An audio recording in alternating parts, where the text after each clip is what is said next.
Hi, I'm Wynter, and this is TrueCherishment15. I said that really quick. So, anyway, my throat is kind of dry, so I'm sorry if my voice fades throughout the video. My back hurts. I need to pop. I'm leaning against this pole like a bear. Okay, anyway. So I'm going to... Can I speak? So I'm going to try and go over this topic fairly quickly, which I haven't even said the topic yet. I'm all out of breath. I'm really tired. But I'll get to the topic in a minute. But I lost a video file, and I kind of need to upload it like as of last week. So I'll try to make this really quick, but today's topic is happiness versus joy. Know how to satisfy, keeping the tempo right without you. So happiness is basically a short-term emotion, and joy is a state or a state of being, and it's more permanent than happiness. I just feel like I'm saying stuff so weird. Of course I have my outline. I can't do anything without it.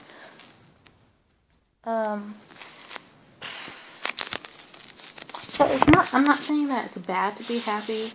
I'm just saying that happiness is more of an emotion where it can change quicker, and joy is more of a state. Like that person's joy is that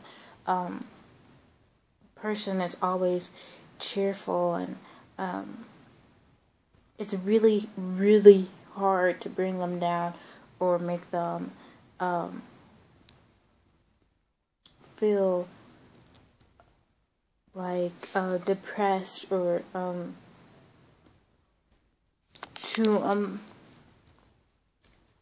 don't want to say this. I guess depressed is the best way to say that, and that's kind of a broad umbrella of just a deep, deep sadness or deep hurt. Jeez, can I hold this thing still? I keep just shaking it all over the place.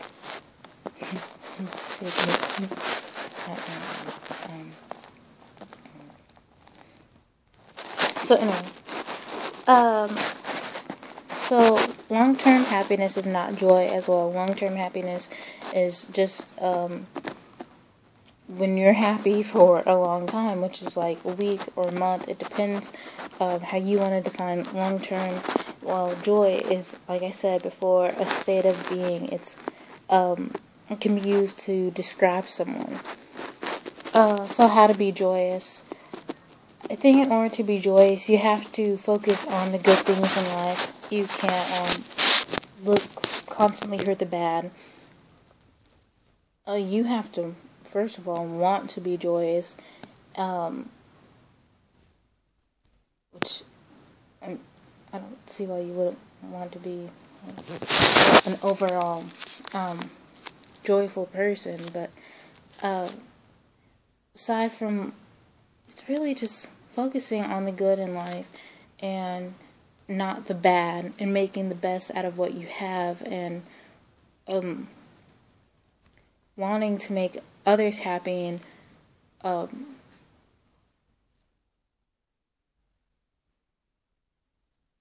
I heard something and it just didn't sound right.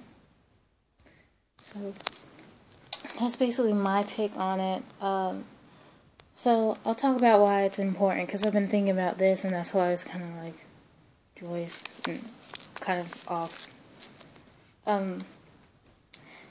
It's important to be... Now I just lost what I was going to say. You're kidding me. This happens so much. So it's important... I'm having a really rough time right now.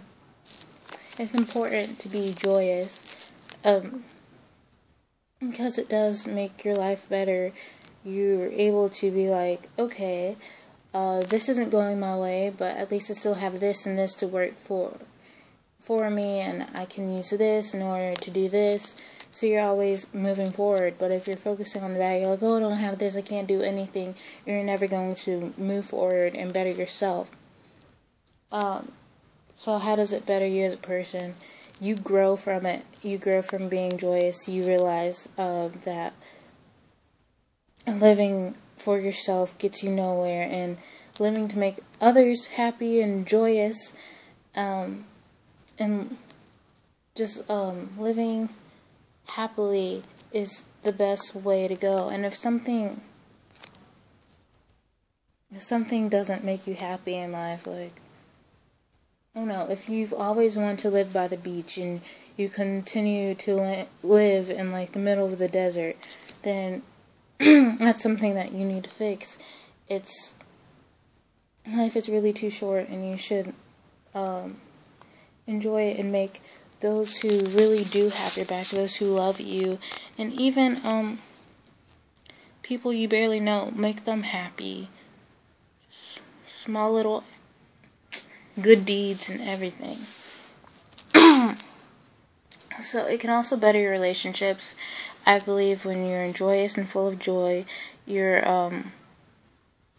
not going to have what am I trying to say? You're not going to be vicious for one, and you're not going to, I have it on the tip of my tongue, the word I'm looking for. You're not going to assume the worst. You're not going to be like, oh yeah, he's totally cheating on me.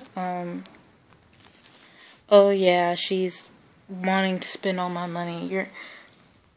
Yep, that was itchy.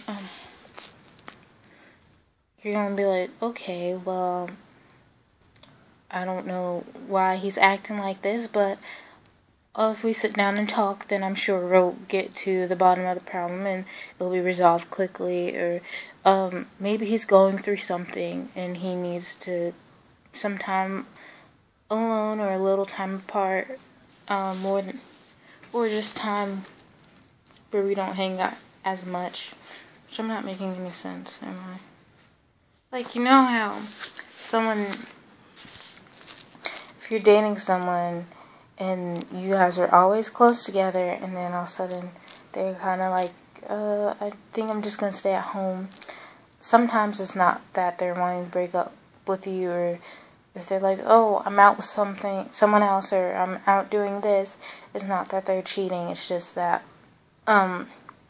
something could be going on in their life and they don't know how to tell you, or they're embarrassed to tell you, or they just really believe they need some time to sort it out for themselves. I'm sorry. So I know I was like crazy this entire video. I was just everywhere. I'm so sorry, but my brain is half awake. This is not funny at all. I take that back. Maybe. I'm trying to think if I've ever been the last one to finish an exam, like in high school. Maybe. I know I often came in like second to last, but today I was like last. And I fell asleep like 5 times during the exam while everyone else was taking it. I was knocked out. But it wasn't even that long. Like, I don't even think I was asleep that long. Like, probably the longest, like, 2 minutes. And it was just like, you have no idea how good this feels right now. I'm not even lying. Like, but, I don't know. It was a history exam, and I fell asleep like 5 times. And then some of the stuff, the questions were vague. Am I supposed to? You guys don't know what test I'm like taking, so it doesn't matter what I say about it. Anyway, yeah, I need to do other stuff, so that's it. Oh, no. Remember, be yourself, accept yourself, and love yourself. Bye. Wait, stop.